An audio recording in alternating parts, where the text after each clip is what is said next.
ধর্ম জিনিসটা শুধু পরকালের জন্য নয়।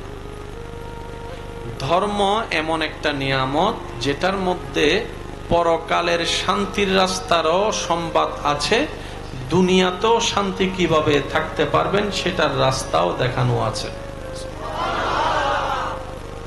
তাহলে এক ধর্মের ভিতরে দুইটা জগৎ আছে, পরকালও আছে, দুনিয়াও আছে। এবার বলেন, আমাদের পরকালে যেতে হবে কি হবে না? শান্তিতে থাকার ইচ্ছা আছে না নাই? আমরা দুনিয়াতে আছি না নাই? দুনিয়াতে শান্তিতে থাকার ইচ্ছা আছে না নাই?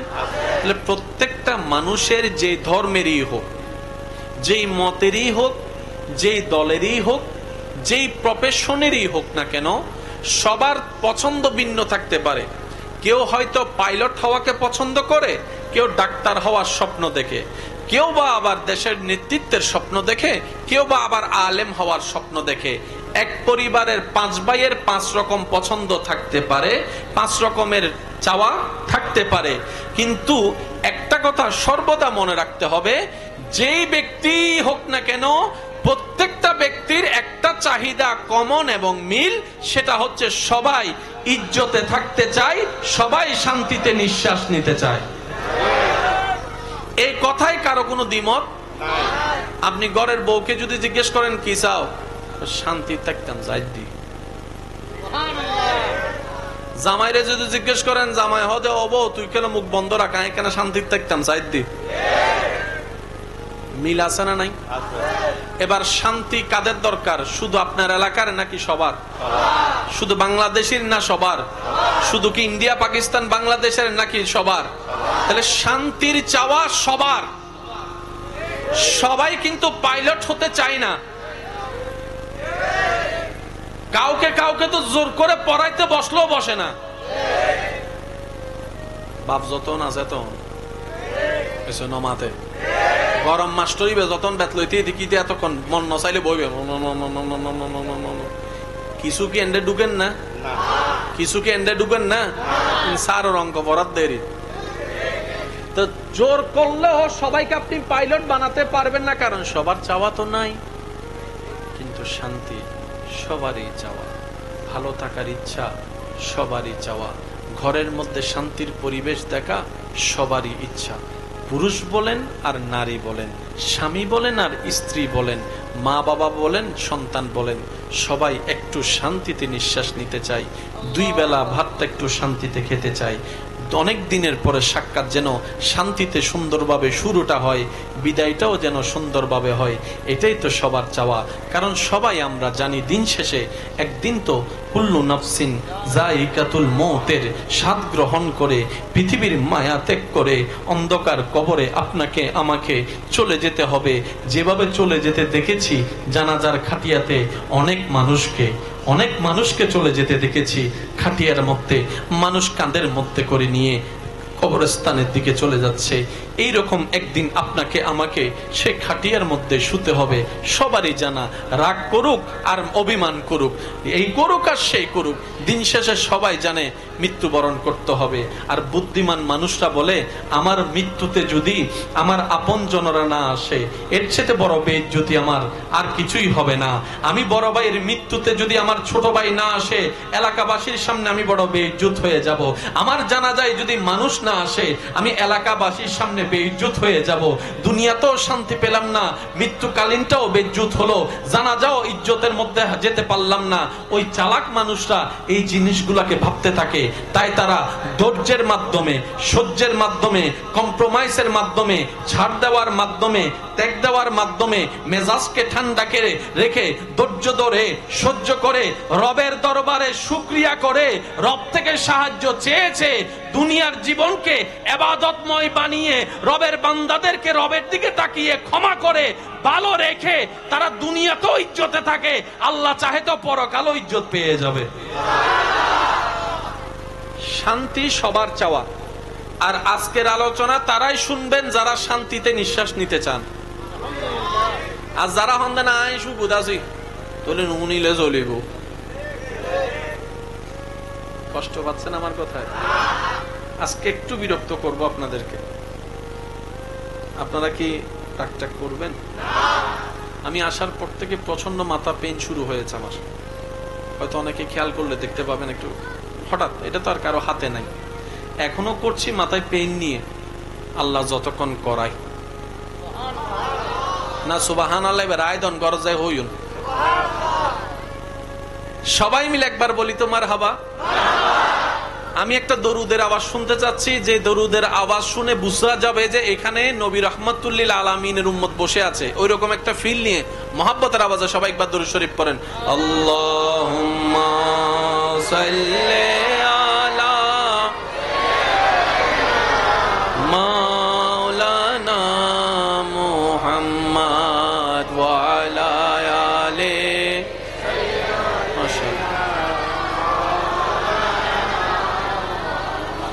चारों तरफ नूर छाया, आका का मिलाद आया, खुशियों का पैगाम लाया लाया, आका का मिलाद आया। अल्लाहुम्मा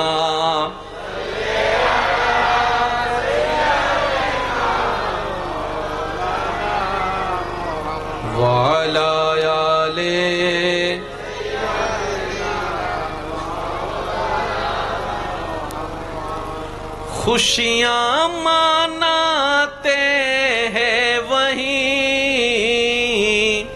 धूमें मचाते हैं वहीं। कौन? जिन पर हुआ उनका साया साया, आका का मिलाद आया। अल्लाहुम्मा सल्ले अला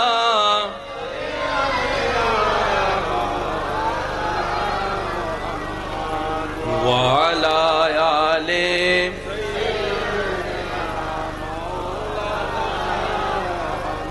मोहब्बतेर आवाज একবার বলি মারহাবা। যাদের শান্তি দরকার তারা মনোযোগ দিবে।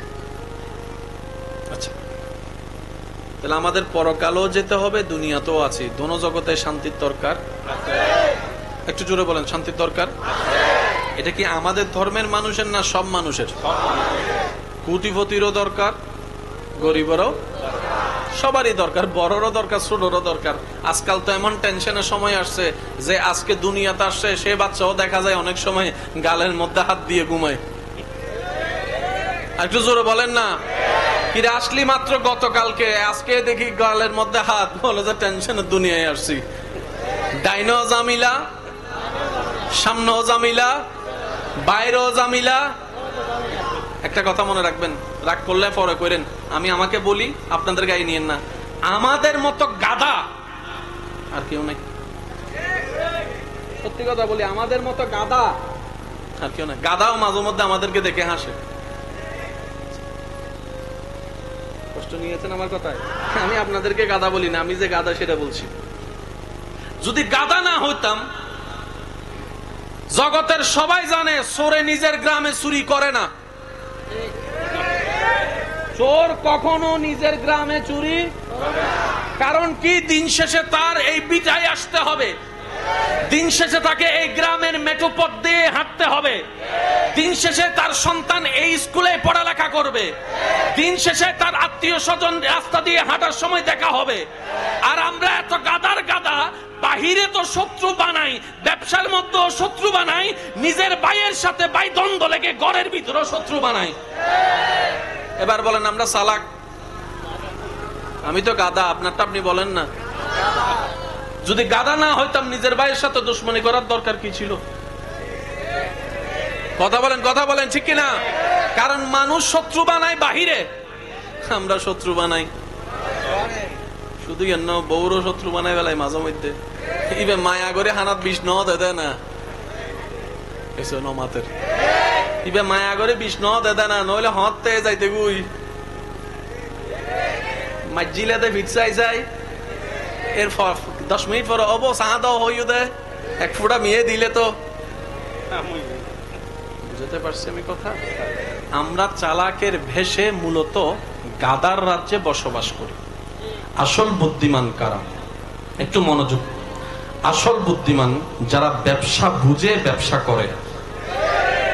তো ব্যবসা বুঝে ব্যবসা করে কি, যে কোনো বিজনেসম্যানকে আপনি জিজ্ঞেস করেন যে প্রোডাক্টের মধ্যে উনি কিনে ডবল লাভ পাবে, উনি এই ব্যবসায় একটু তাড়াতাড়ি যাবে। যে ব্যবসার মধ্যে অন্তত 10 টাকায় কিনে 12 টাকা বিক্রি হলো, এই ব্যবসা মানুষ করে। অনেকে তো 8 আনা দিয়েও ব্যবসা করে, অর্থাৎ 8 আনা লাভ ব্যবসা করে ফেললাম। তো 8 আনা লাভ দিয়ে তো পৃথিবীতে চলা যায় না। তখন উনি করে কি, বলে যে আমি 1 পিসে যখন 8 আনা লাভ করেছি, এইরকম যদি একসাথে 1 লাখ পিস বিক্রি করতে পারি তাহলে বড় অঙ্কের টাকা হয়ে যাবে। ব্যবসায়ীরা সবসময় লাভ বুঝে, আর ব্যবসায়ীরাই সবসময় সফল হয়।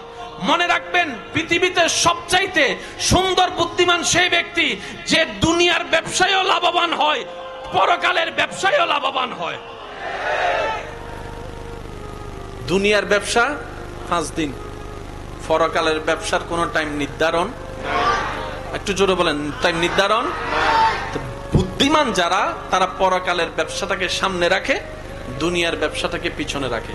তখন আল্লাহ দয়া করে করে কি, যে পরকালকে সাজানোর কাজে নেমে যায়, আল্লাহ দয়া করে তার দুনিয়াও সাজাই দেয়। সুবহানাল্লাহ, একটু জোরে বলি। আল্লাহকে খুশি করার জন্য সে সাজাচ্ছে কোন কাল? একটু জোরে বলি না, পরকাল। আল্লাহ দয়া করে সাজাই দিয়েছেন তার দুনিয়া। 1000 বার পড়েছি, শুনেছি, হয়তো আমরা খেয়াল করে মনোযোগ দিয়ে শুনি নাই। আল্লাহ আমাদেরকে কখনো পরকাল একা চাইতে বলে নাই। আল্লাহ পাক আমাদেরকে বলছেন, রব্বানা আতিনা ফিদ দুনিয়া হাসানাতাও ওয়া ফিল আখিরাতে হাসানাতাও। ও আমার বান্দা, রব বলে আমি আখিরাতও বানাইছি তোদের জন্য, জান্নাতও বানাইছি তোদের জন্য, দুনিয়াও বানাইছি তোদের জন্য। পরকাল নিবি, শুধু জান্নাত নিবি কেন? দুনিয়াও তো তোদের জন্য বানাইছি, দুনিয়াও নে। আম বানিয়েছি তোদের স্বাদের জন্য, আগ বানিয়েছি তোদের স্বাদের জন্য, কাঁঠাল সাজিয়েছি তোদের জন্য, জাম দিয়েছি তোদের জন্য। ও বান্দা, তোরা খাবি বলে তো আমি বানাইছি। সুবহানাল্লাহ, তোরা খাবি বলে তো আমি বানিয়েছি, তোদের খাবার দরকার বলেই তো আমি সিজনে সিজনে ফল চেঞ্জ করে দিই। কারণ এক ফল 12 মাস খেলে রুচি থাকবে না, ভালোও লাগবে না। তাই কিছুদিন আম দিই, কিছুদিন কাঁঠাল দিই, কিছুদিন জাম দিই। সুবহানাল্লাহ বলেন। কিছুদিন এটা দিই, কিছুদিন সেটা দিই, যেন তোদের মুখের রুচিটা নষ্ট হয়ে না যায়। আমি রব তো আমার নিয়ামত গুলো সব তোদের জন্য বানিয়েছি। তো বুদ্ধিমানরা কি করে, বলে যে রব যেহেতু আমার রব সব বানিয়েছেন আমাদের জন্য, আমি পরকালও নিব, আমি জান্নাতও নিব, আমি দুনিয়াও নিব আমার রবের দয়ায়। এরা হচ্ছে বুদ্ধিমান। এবার কাউরে দোষ ধরার দরকার নাই, এই সূত্র দিয়ে নিজেকে বিচার করেন। তখন আপনার মনে আপনারা বলবে, আমার মতো গাধা এসব 4 জন হর আর গুণ নামাতের, আমার মতো গাধা ভাবনিছি চালাক, আমি তো গাধা। আপনারটা আপনি বলেন না রে ভাই, হয়ে গেলাম ভাবনিছি চালাক। আগে এই কথা যারা বুঝতে পারছেন এতটুক, তারা একবার বলেন মারহাবা। এবার দ্বিতীয় কথাটা আপনাদের মাথায় আসবে, কারণ আলোচকের কাজ হচ্ছে শ্রোতাদেরকে বুঝাই দেওয়া। যে যেমনে বুঝে তারে তেমনে বুঝাই দেওয়া। আলেমকে বুঝাই দেওয়া বক্তার কাজ নয়, কারণ আলেম তো জেনে শুনেই এসেছেন। কথা বলেন ঠিক কিনা? কষ্ট হচ্ছে না তো আপনাদের? আমার এদিকের ভাইরা আওয়াজ কি শোনা যাচ্ছে? আপনারা একবার বলেন তো দেখি মারহাবা। শান্তি সবাই চায়, সেজন্য একটা জিনিসের দরকার, তার নাম ধর্ম। এই কথাটা একটু বুঝবেন। শান্তি পাওয়ার জন্য একটা জিনিসের দরকার, সেটার নাম কি? ধর্ম। এবার বলেন, শান্তিদাতাকে? শান্তিদাতাকে রব যখন শান্তি দিতে চায়, আগুনের ভিতরে রেখেও শান্তি দিতে পারে। রব যখন শান্তি দেওয়ার ইচ্ছা করে, মাছের পেটে রেখেও শান্তি দিতে পারে। রব যখন শান্তি দিতে চায়, তখন শুলির মধ্যে এরকম করে কাহিনী বানিয়ে ওখানের ভিতরেও রব শান্তি দিতে পারে। রব যখন শান্তি দিতে চায়, তখন গুহার ভিতরে বন্দি অবস্থাও শান্তি দিতে পারে। আরো জোরে বলেন ঠিক কিনা? রব যখন শান্তি দিতে চায়, তখন অসুস্থ দেহের ভিতরেও শান্তি সঞ্চারণ করতে পারে। কারণ রব বলেছেন, হুয়াল্লাযী হুয়াল্লাযী আনজালাস সাকিনাতা ফি কুলুবিল মুমিনিন। ও আমার বান্দারা, শান্তি যারা চাও, শান্তি যারা খোঁজো, প্রশান্তি যারা খোঁজো, মনে রেখো, জেনে রাখো, শান্তি কোথাও পাবা না, শান্তি কোথাও পাবা না। শান্তি আমি রবের দরবার থেকে আসতে হয়। সুবহানাল্লাহ। আল্লাহ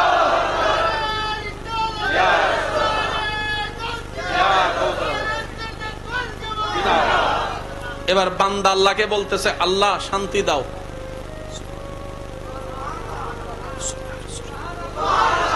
আল্লাহ আমার টাকা আছে, শান্তি নাই। আল্লাহ আমার জমিন আছে, বলেন না আগা হইতাম এই এলাকার লোক উমিলের ফানলার হতাইন।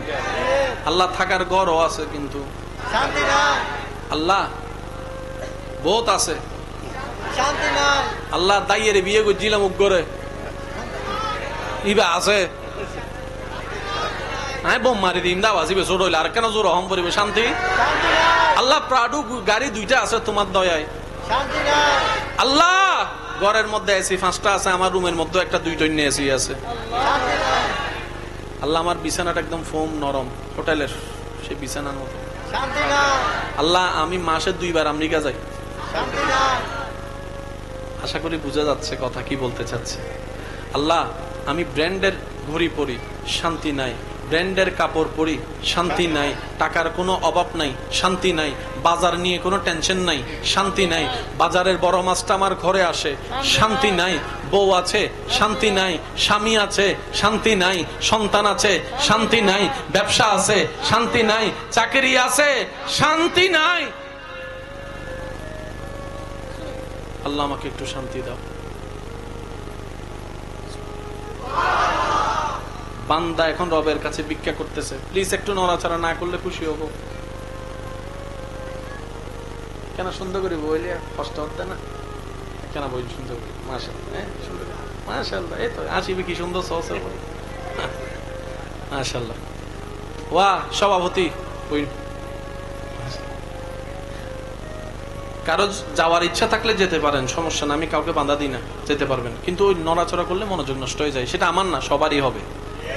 কথা আউটসাইডের কথা আসলে এটা যে কোনো কারোই মনোযোগ নষ্ট হয়ে যাবে। বান্দা এবার আল্লাহর কাছে বলে যে আল্লাহ কি দাও, জোরে বলেন কি দাও, আরো জোরে বলেন কি দাও। রব বলে যে কোন জায়গার শান্তি নিবি, দুনিয়ার নিবি নাকি আখেরাতের নিবি, নাকি দুনিয়া আখেরাত দুটোটা নিবি। বান্দা একটু চালাকি করে বলতেছে দুনিয়া তো 2 দিনের, পরকাল তো অনন্তকাল। 2 দিনের শান্তি নিয়ে পরকাল নষ্ট করারও দরকার নাই। আবার দুনিয়াটাও নিব না কেন, আমার রব বানাইছে, আমি দুনিয়াও নিব আখিরাতে নিব। রব বলে যে তাহলে একটা কাজ কর, ইন্নাদ-দীনা ইনদাল্লাহিল ইসলাম। একটা তোকে সাজেশন দিলাম, যে সাজেশনের নাম ইসলাম। এটাকে ফলো করার সর্বোচ্চ চেষ্টা কর। আমি রবের কাছে ভিক্ষা কর, আমার কাছে তওবা কর, আমার নবীকে প্রাণের চাইতে বেশি মহব্বত কর। ইসলাম নামক সাজেশনটা যতদূর পারো সর্বোচ্চ দিয়ে তুই আমল করার, পালন করার চেষ্টা কর। তোর শান্তির ব্যবস্থার দায়িত্ব আমি আল্লাহ নিজেই নিলাম। কাহিনী শেষ।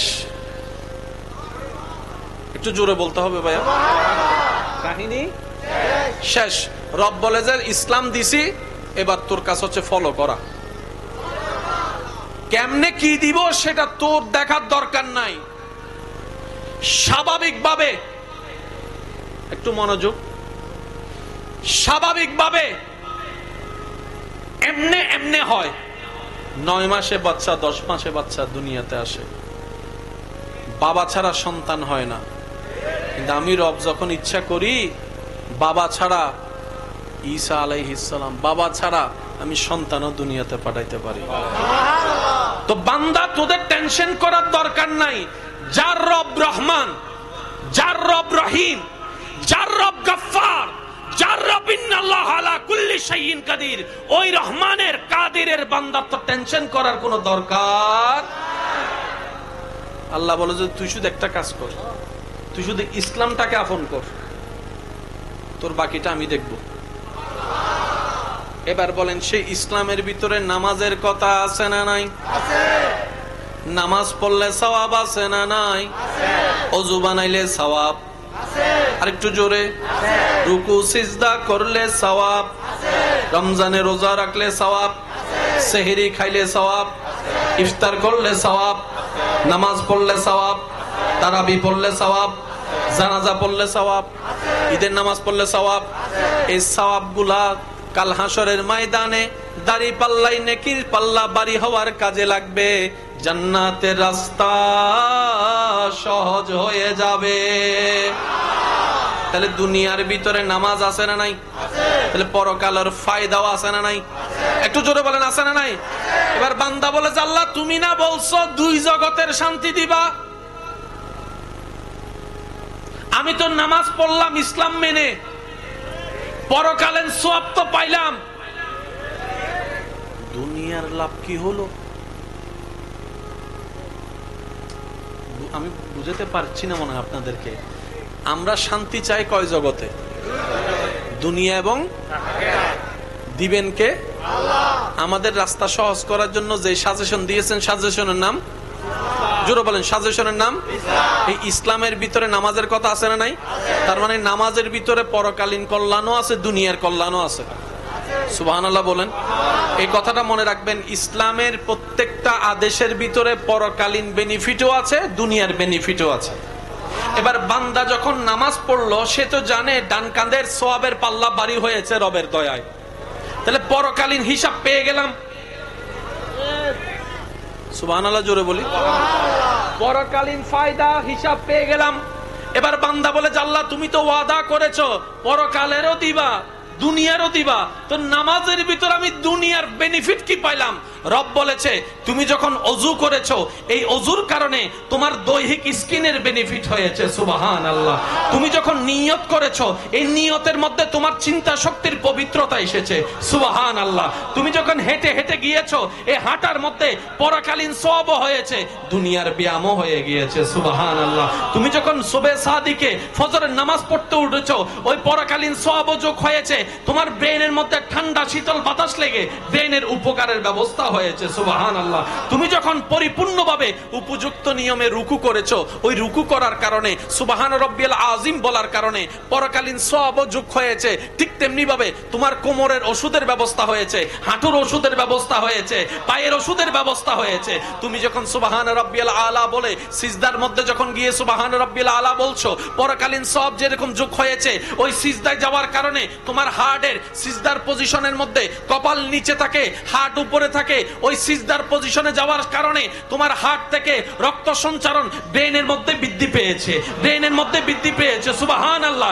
ব্রেনের মধ্যে বৃদ্ধি পেয়েছে। কপালটা সিজদা জায়গা লাগার কারণে ওই কপালের মধ্যে রিল্যাক্সিং হয়েছে। তুমি টেনশন কমার জন্য হাজার কিছু করে যে শান্তি বান্দা তুমি পাবা না।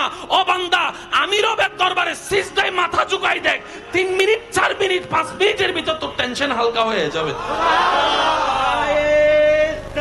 আল্লাহু আকবার।